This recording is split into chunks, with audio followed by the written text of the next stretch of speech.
Alright, hello everybody, this is Ryan with the Harvey Historical Society. We're at the apartments that we had featured in January where folks were getting boarded up while they were still in the apartments, and we still really never got clear answers about what happened or what the owners were doing versus what the city was doing. I was notified by Miss Brooks today. She gave me a call, and she is the last resident here that I'm aware of, but she just had some concerns to share, so she's still here in her place. She's got her pretty plants. But she just said she was having a hard time getting people to listen to her. But all right, Miss Brooks, yeah, tell us what's been going on. It's been a while since we've seen you, but you're still here. Now you got a place for November 1st, right? Yes, hopefully. Okay. Okay. But yes, tell us what else is going on. Well, since June 24th, I've been here. They never did board up my apartment.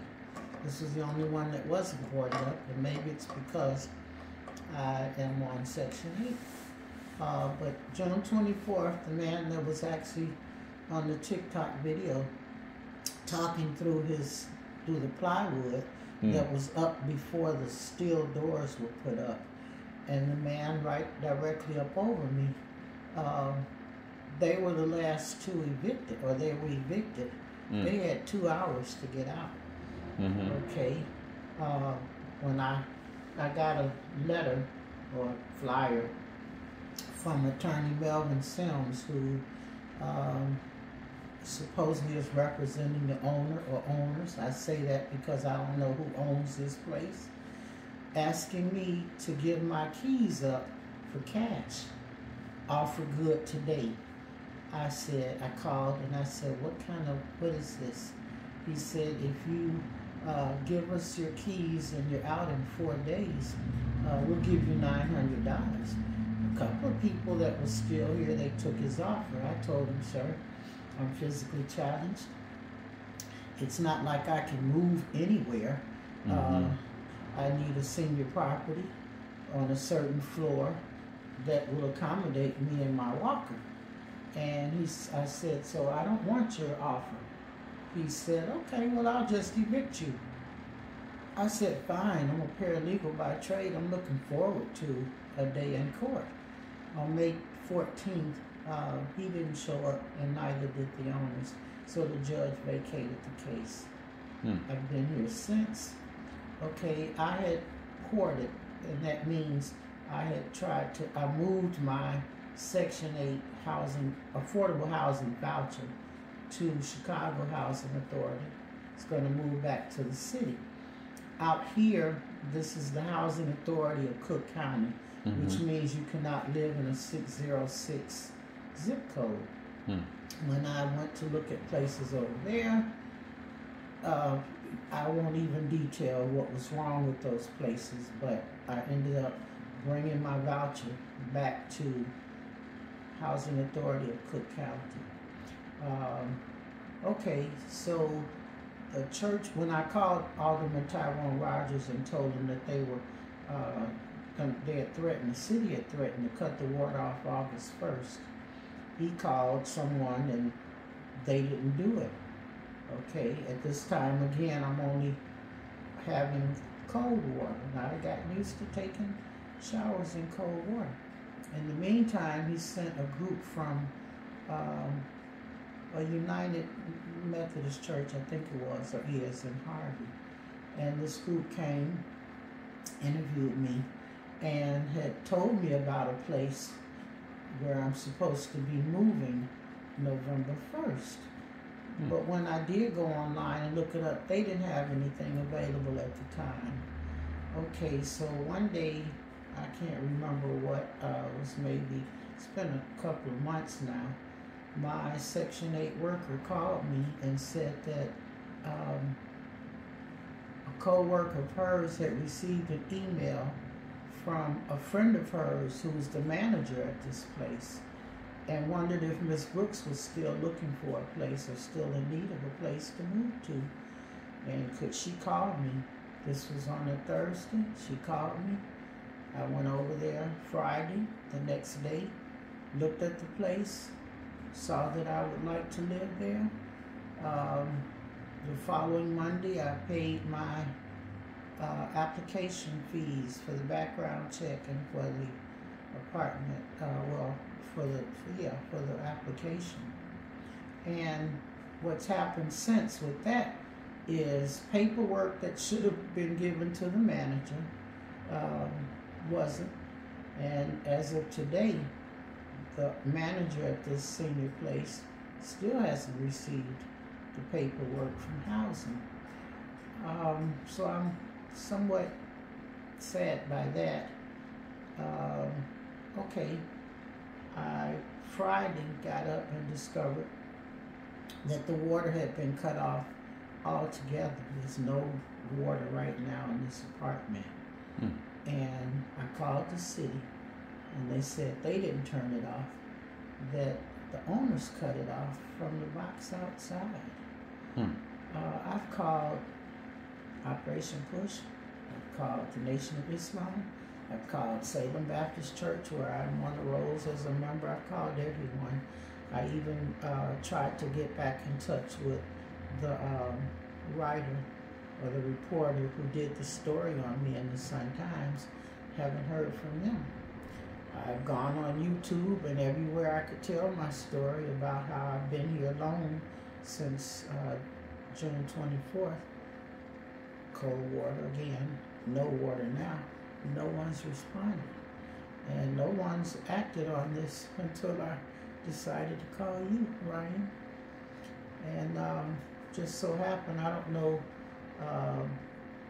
how the news or misinformation traveled, but I was able to call all these business cards of everybody that ran over here when we were boarded up on January 5th. The mayor, his assistant, attorneys with legal aid, metropolitan tenants organizations. Nobody's responded until I called you.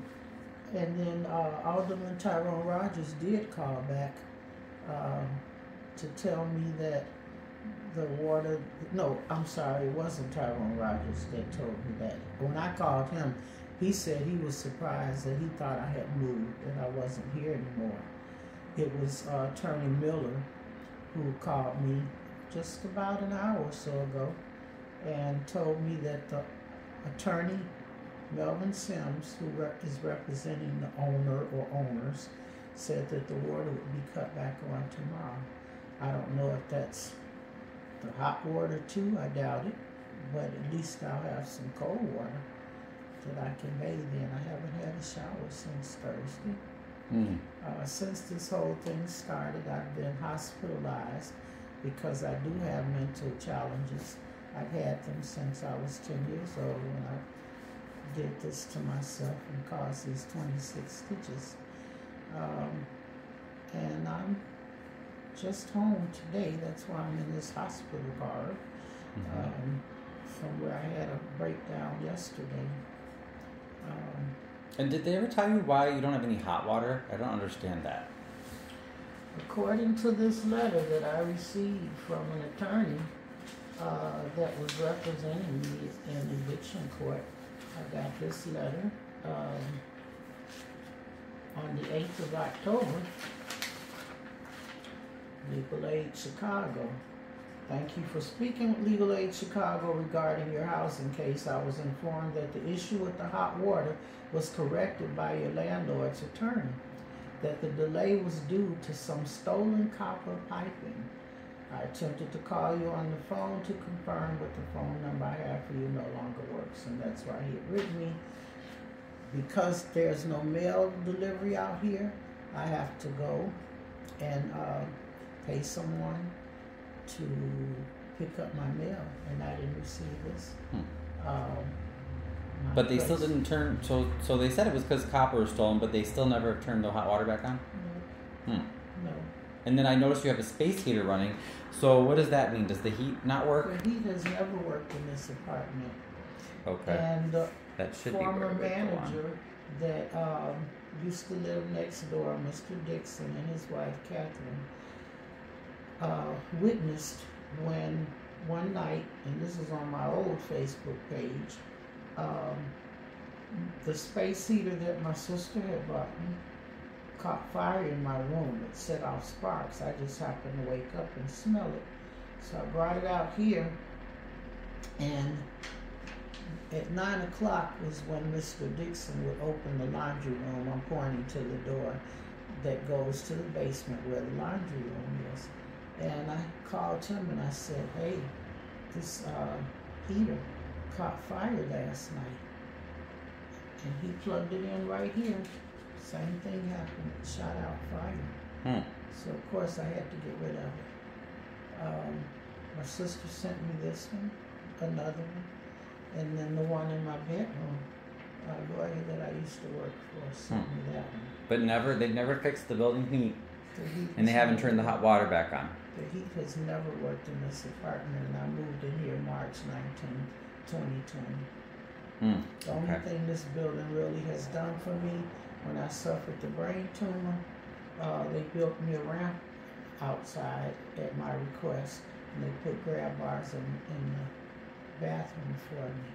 Okay. I learned just a couple of days ago why I can't get any county care worker out here, because they won't send someone to abandoned buildings, even though I'm still here.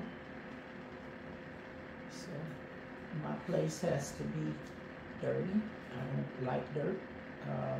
And what I have a saying that what the chores I can't do, I pay people to.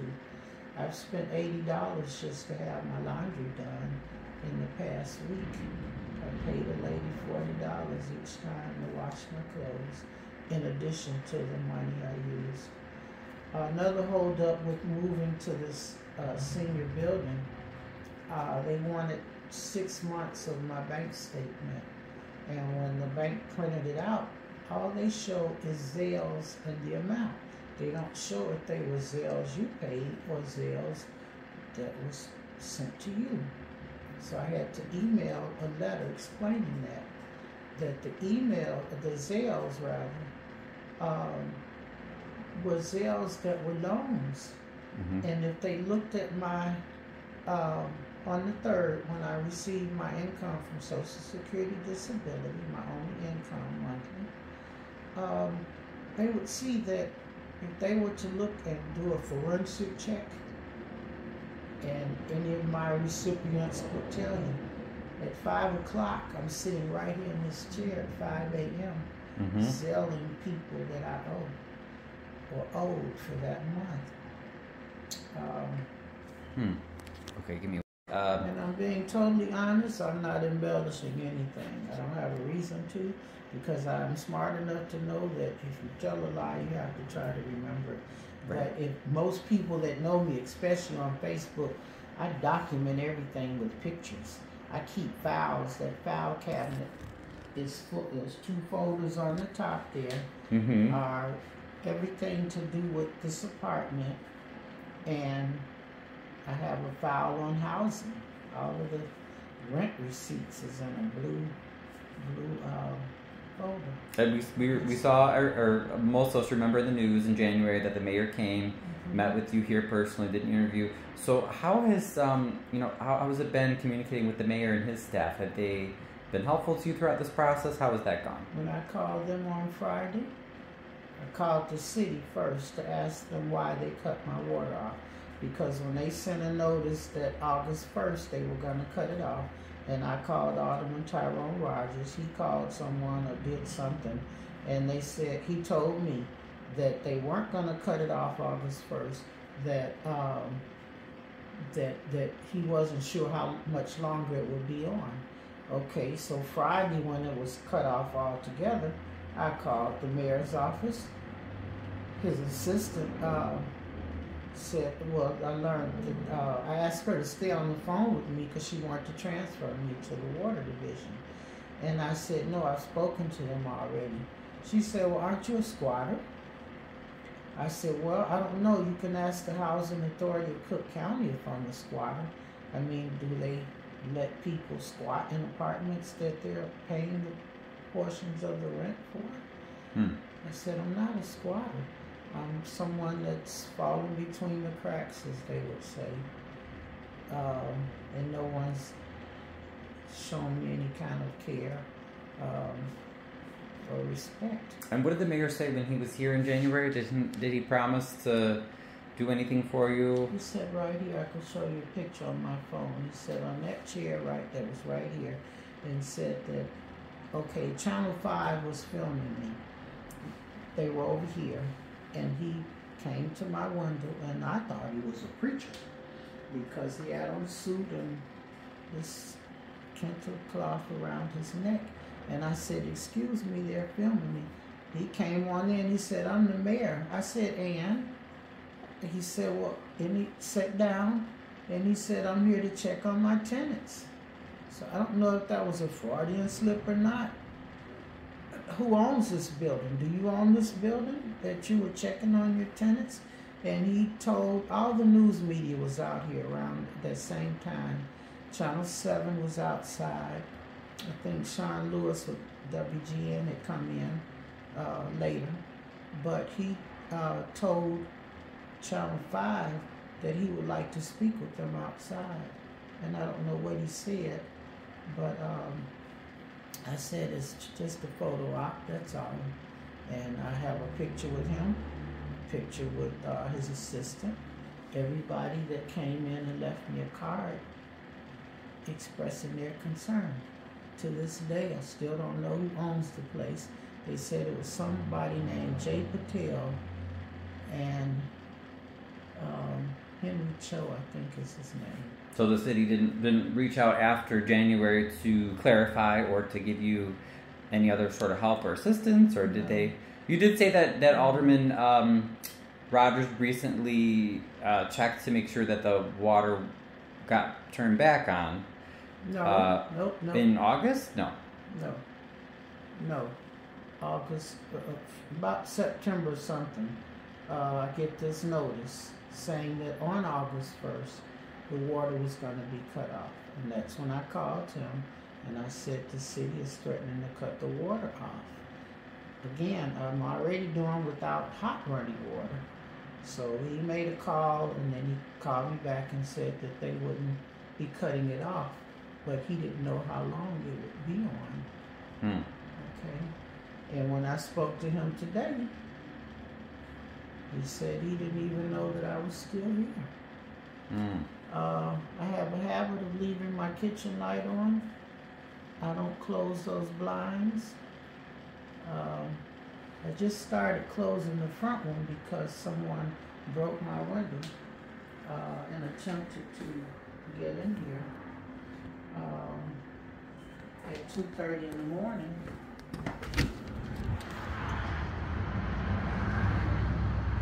And then on August 30th, someone threw a brick through my back window on the door. They broke the top part of it. So I called the police, of course. Here's the 2 police reports from both incidents. And I got on up same time, 2:30ish in the morning, 2 o'clock in the morning. I got on up, took a shower, and I broke all the shattered glass out of the top part of it, and I raised the bottom glass. And I swept as much as I could off of my ramp. And then the young lady that she doesn't know who she's working for, supposedly, but she comes out here and cleans up all the trash in the courtyard or parking lot out there. She's been helpful to me. She'll come and take my trash out because I never had a key to that gate, and that step is too steep for me to step down anyway. And at one point, I was just throwing my bags out there, and I discovered she was the one picking them up. So she started coming to my door to pick my trash up for me. And well, is there anything else that you'd like to, let people know, or to tell the public, or what do you need at this point, before you can move on November 1st? Well, like I told the attorney, I said nothing short of $4,000 can get me out of here. All these boxes, see the boxes? They've been packed since I've been here. All these extra space storage boxes. I have 11 boxes in my bedroom closet. I have 4 as a makeshift nightstand in my bedroom. You can go back there and film if you want to. But I've totaled up what I need to move. I've already called Pods and asked them if they would at least hold my things for a month until I figure out if this housing thing is going to come through. And if it does, then I'll be moving. I'll have to pay a gentleman that I know to load the pod and unload the pod, and for me to finish packing. Also, when I had the brain tumor, the morning it was discovered on May 20th, 2020, I had defecated on my bed, and you can't tell it anymore, but I did have to clean it up real good, and I covered. But I'd like a new bed. I was going to get a twin bed, and I've already called. I had bought this chair for my bedroom, and it's too low. So the man that came, and he used to be a maintenance guy around here, he came and put it together for me. I've already offered it to him.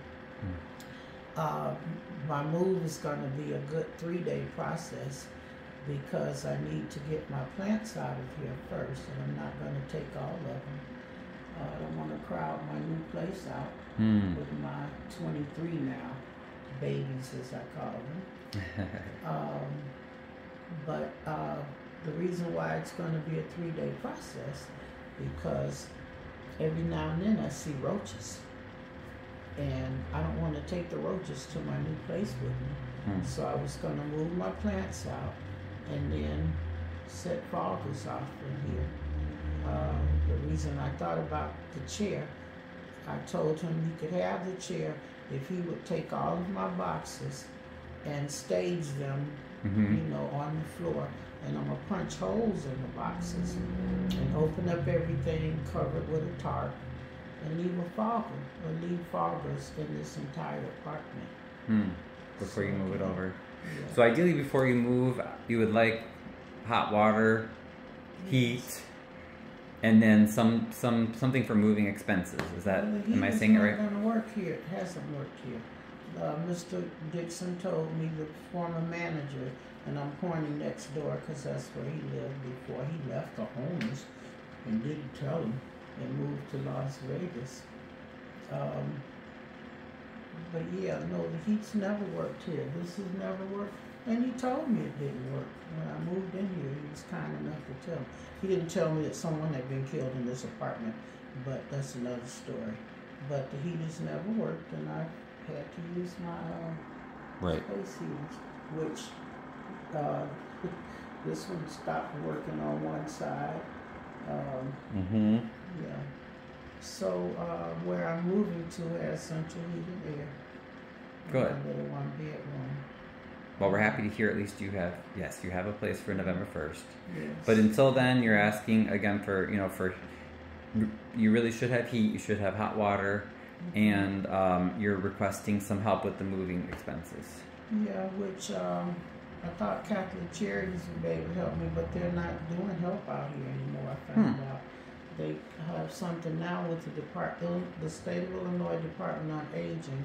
It's called Working Together now, but they don't offer. And I've called the man that brought me all that information that used to work for Catholic Charities, Mr. Griffin. He's not returned any of my calls. To say anything, yay or nay, if they could help me.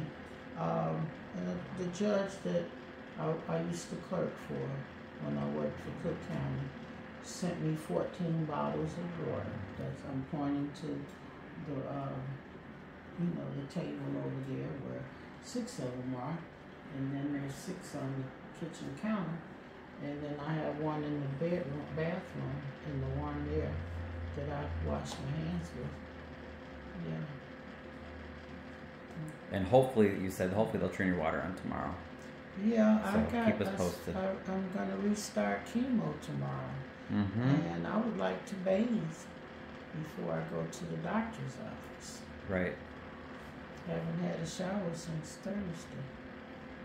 All right, well, keep us posted. I'm going to share this, and you know, we'll try to at least we can do is just to let people know what's going on, and hopefully people that have the power to intervene and help and make sure that, you know, you're taken care of will do their job. And we thank you for sharing with us today your story. Thank you. Thank you, Miss Brooks, for being here and showing concern for me. Of course. Okay. All right. So Ryan with the Harvey Historical Society. I'm just here with Miss Brooks. So hopefully the goal is to get this information out so she can have the water, the heat that she needs. She's asking for some moving expenses, and then hopefully, you know, November 1st will be here before we know it. She will be able to move out successfully, be in her new place, and, you know, be all safe and secure.